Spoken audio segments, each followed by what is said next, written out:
Daily school விட்டு வந்தால் செடிகளுக்கு தண்ணி விடுங்க அப்படின்னா அவங்களுக்கு எப்போ அந்த மைண்ட் செட் வருதோ அப்போ மட்டும்தான் விடுவாங்க. மற்ற நேரம்லாம் நம்ம சொன்னோம் அப்படின்னா கை வலிக்குது, கால் வலிக்குதுன்னு ஏதாவது ஒரு காரணத்தை சொல்கிறது. ஆனால் இந்த அறுவடை பண்ணுறது மட்டும் நான் சொல்கிறதே இல்லை. அறுவடை பண்ணலாமாம்மா, அம்மா இன்றைக்கி அறுவடை பண்ணலாமாம்மான்னு கூடையை தூக்கிட்டு வந்துடுறது. அதே மாதிரி தான் இன்றைக்கும் தூக்கிட்டு வந்து, அம்மா கத்திரிக்காய் இருக்குது, பச்சை மிளகா இருக்குது, அது இருக்குது, இது இருக்குதுன்னு சொன்னேன். சரி வாடா அப்படின்னு சொல்லிட்டு போய் பார்த்தா இந்த கர்நாடகா கத்திரிக்காய்ன்னு சொல்லிட்டு திருப்பூரில் ஒரு 5-6 வருஷத்துக்கு முன்னாடி எங்கள் வீட்டுக்காரருக்கு ஒருத்தவங்க விதை கொடுத்தாங்க. அது அப்படியே திருப்பூரில் பரவி அதுக்கப்புறம் இங்கே கொண்டு வந்து பரவி இப்படி பரவி பரவி வளர்ந்துக்கிட்டு இருக்குது.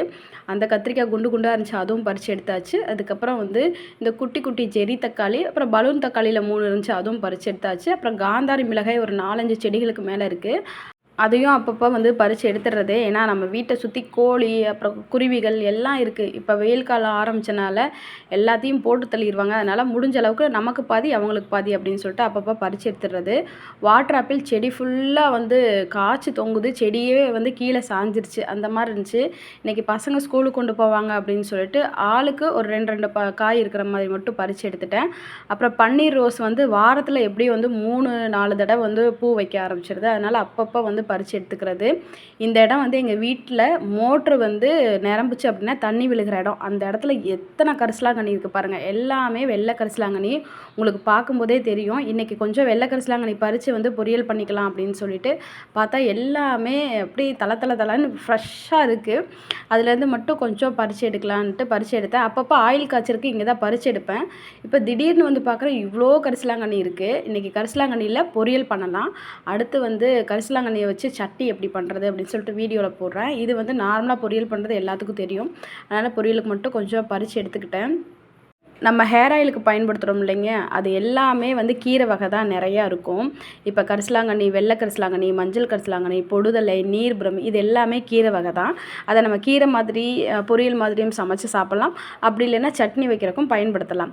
முடிஞ்ச அளவுக்கு ஒரு கைப்பிடி அளவுக்கு வந்து கரிசலாங்கண்ணி கீரை பறிச்சிட்டேன். இன்றைக்கி காலையிலுக்கு மட்டும்தான், மதியம் வந்து வெளியே விருந்துக்கு போகிறோம். அதனால் வந்து தேவையான அளவு மட்டும் கரிசலாங்கண்ணி பறித்து எடுத்தாச்சு. இது பறிக்க கையெல்லாம் வந்து கருப்பாக மாறிடுச்சுங்க. அதை பறித்ததுக்கப்புறம் அந்த காம்பு பகுதியும் வந்து கருப்பாக தான் இருக்குது. இதை கட் பண்ணி சமைக்கும் போதும் வந்து தண்ணியும் கருப்பாகிருச்சு. அதுக்கப்புறம் அந்த கீரையே வந்து கருப்பாக மாறிடுச்சு. அந்த மாதிரி தான் இருந்துச்சு. அப்புறம் தக்காளி வந்து அங்கே ஒன்று இங்கே ஒன்றுன்னு சொல்லிட்டு கோழி சேவல் மிச்சம் வச்சதை வந்து பறித்து எடுத்தாச்சு. அப்புறம் இது வந்து உடுமலைப்பேட்டை சம்பா கத்திரிக்காய் அப்படின்னு சொல்லிட்டு ஒருத்தவங்க சொன்னாங்க. ஆனால் இந்த கத்திரிக்காய் ரொம்ப நாளாக இருக்குது.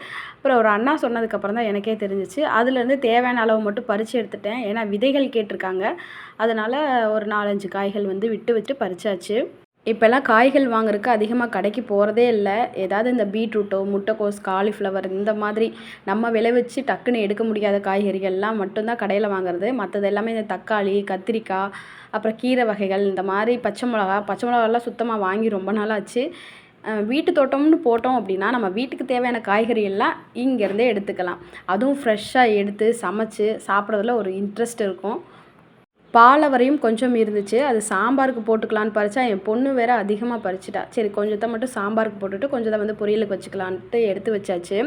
நிறைய பேர் வந்து இந்த பாலவரையோட விதைகள் கேட்டிருந்தீங்க. அது வாங்கிக்கலாம். கொஞ்சம் சப்பாத்தி கழிப்பலாம். இடையில வந்து ஆர்டர் இருந்தனால தான் இதை பற்றி வீடியோ போட முடியல. காம்போ ஆஃபர் மாதிரி விதைகள் இருக்குது. பூனைக்காளி அவரை விதை, தம்பட்டை அவரை விதை, அப்புறம் இந்த பால் அவரை விதை, அப்புறம் நெற்போளம். ஸோ இதெல்லாம் வேணுன்றவங்க வாட்ஸ்அப் நம்பருக்கு வாட்ஸ்அப் பண்ணுங்கள். நெக்ஸ்ட் வீக்லேருந்து விதைகள், செடிகள் இந்த மாதிரிலாம் அனுப்பிக்கலாம். சரிங்களா? ஏன்னா சப்பாத்தி கழிப்பெல்லாம் ஆர்டர் இருந்தாலே மற்ற ஆர்டர்லாம் என்னால் கவனிக்கவே முடியறதில்ல.